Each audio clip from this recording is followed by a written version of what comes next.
وزيارتنا إلى بغداد تأتي للتعبير عن تأييدنا الكامل ودعمنا القوي لسيادته.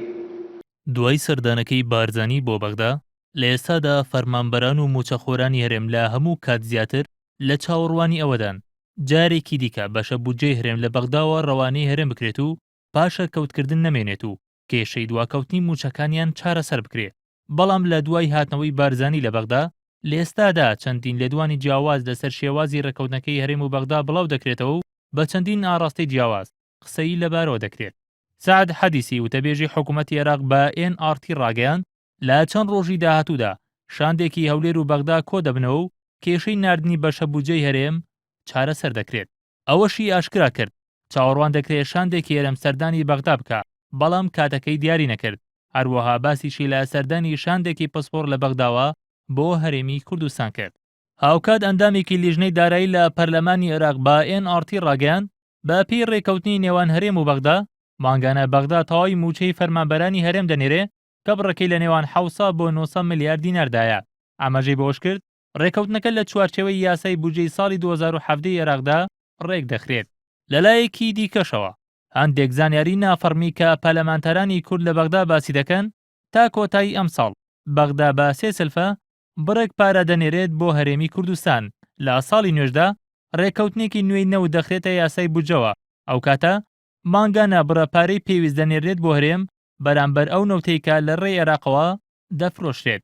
هاوکات بە پێی زانیارەکانی NRT ئەنجومەنی وەزیرانی عێراق لە ڕۆژی دووشەمە و سێشەممەدا دوو کۆبوونەوەی جیاوازی ئەنجام داوە. بەڵام لە کۆبوونەوەکاندا حایدەر عەبادی باسی لە ڕێکەوتنەکەی هەرێم و بەغدا نەکردووە و دوای کۆبوونەوەکەش ڕایگەاندووە چارەسەرکردنی کێشەکانی هەولێر و بەغدا پێویستی با کۆبوونەوە و گفتوگۆی زیاترە.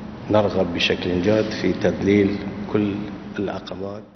بە پێی زانیارەکانی NRT لە ڕەژنووسی بودجەی ساڵی 2017دا ڕێژەی لە 170 پشکی هەرێم لە بودجەی گشتی عێراقدا جێگیر کراوەتەوە لە بەرامبەر هەناردەکردنی 550,000 بەرمیل نەوت لە ڕێگەی سۆمەوە.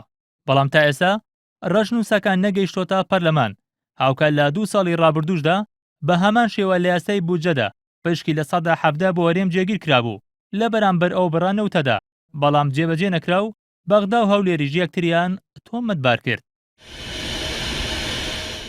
لە ڕێکەوتنەکەی کۆتایی ساڵی 2014 نێوان هەرێم و بەغدا هەرێم پابەند کرا بە ناردەکردنی 550,000 بەرمیل لە ڕۆژێکدا بە نەوتی کەرکووکیشەوە لە ڕێگەی سۆمەوە. لە بەرامبەریشدا حکوومەتی ناوەندی بڕی لە 170 لە بودجەی گشتی عێراق ڕەوانە دەکا، بەڵام ڕێکەوتنەکە جێبەجێ نەکرا و تەنیا چەند مانگی حکوومەتی ناوەندی بڕێک پارەی ڕەوانەی هەرێم کرد کە زۆرترینیان نزیکەی 500 ملیۆن دۆلار بوو. پێشتریش ئاژانسی ڕۆیتەرز لە راپۆرتێکدا ئاماژەی بۆ کرد ڕێکەوتنەکەی هەرێم و بەغدا بە نێوەنگیری برێد مەگۆر نوێنەری تایبەتی ئۆباما بۆ هاوپەیمانی نێودەوڵەتی دژی داعش بوو و تیایدا ئاماژە بۆ کرا پێشمەرگە بەشداری لە ئۆپراسیۆنی کۆنتڕۆڵکردنەوەی مووسڵدا دەکات. بەرهەم ساڵح NRT